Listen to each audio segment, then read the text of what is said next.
Selamat pagi para pemirsa, kali ini kita akan mewawancarai virus corona. Tuan Corona, pertama-tama saya ingin tanya tentang nasab Anda dan dari mana keluarga Anda berasal. Dalam ilmu kevirusan, keluargaku dikenal dengan nama Corona Viridae. Nenek moyangku SARS dari Cina dan MERS dari Saudi. Tuan Corona, seberapa cepat perkembangbiakan Anda? Awalnya aku sendirian. Tapi setelah 24 jam, aku berkembang jadi jutaan kali lipat. Kenapa mereka menjuluki Anda dengan sebutan COVID-19? Itu adalah singkatan dari Coronavirus Diseases 2019. Lalu kapan dan di manakah pertama kali Anda muncul? Aku pertama kali muncul pada akhir tahun 2019 di kota Wuhan, Cina. Baiklah, lalu bagaimana Anda menyebar?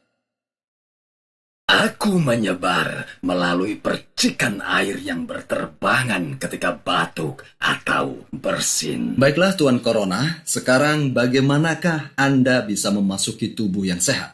Melalui beberapa jalan, bisa mata, hidung, atau mulut. Baik, berapa lama masa inkubasi Anda? Sekitar 2 sampai dengan 14 hari, tapi kebanyakan antara 5 sampai dengan 7 hari.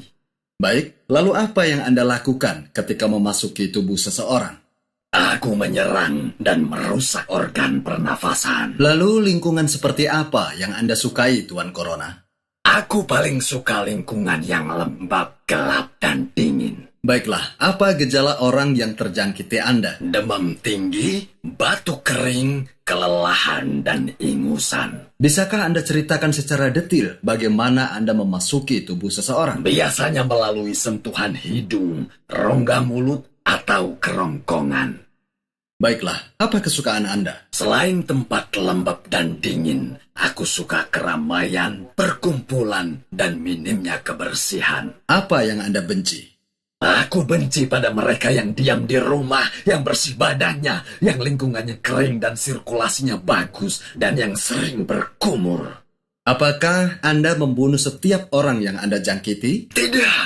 Kebanyakan mereka hanya menyebarkan ketakutan. Padahal sebenarnya 80% penderitaku sembuh tanpa pengobatan. Sedangkan 17% penderita memerlukan pengobatan dan perawatan. Kemudian mereka sembuh. Aku hanya membunuh sekitar 2 hingga 4%. Apa kriteria orang yang Anda bunuh? Aku membunuh manula yang menderita penyakit kronis seperti gula, darah tinggi, dan gangguan pernafasan. Apa Anda menyerang anak-anak? Tidak, aku mengasihi mereka dan biasanya aku biarkan mereka. Bersediakah Anda mengajari melindungi diri dari Anda? Tentu, diamlah di rumah, hindari perkumpulan dan keramaian. Sering-seringlah mencuci tangan dengan baik. Jika kau batuk atau bersin, letakkan sapu tangan di mulutmu. Jaga jarakmu dengan penderita minimal 2 meter. Sirkulasi udara di rumahmu sangatlah penting. Kemudian bersihkan parabot, gagang-gagang pintu, meja-meja, komputer, laptop, handphone, dan lain-lain dengan rutin. Baiklah, Tuan Corona, saya sudah tahu sisi buruk Anda. Adakah sisi baik Anda? Tentu saja, aku berhasil memberikan pelajaran pada keluarga dan mengumpulkan anggota-anggotanya. Aku membersihkan lingkungan. Dalam waktu singkat, aku telah berhasil melakukan yang tidak dapat dilakukan oleh konferensi lingkungan dunia. Aku telah menyingkap kelemahan keamanan kesehatan internasional. Aku menjelaskan betapa manusia itu lemah. Ku kembalikan mereka pada roh mereka. Semoga saja mereka melakukannya dengan tulus. Baik, Tuan Corona. Apakah Anda merasa puas? Oh ya, aku berhasil mengguncangkan akal dan nurani manusia. Sejarah sebelum corona akan berbeda dengan setelah corona. Terakhir, Anda punya nasihat? Stay at home, diam di rumah hingga ditemukannya vaksin dan pengobatan corona. Baiklah, terima kasih atas waktunya, Tuan Corona.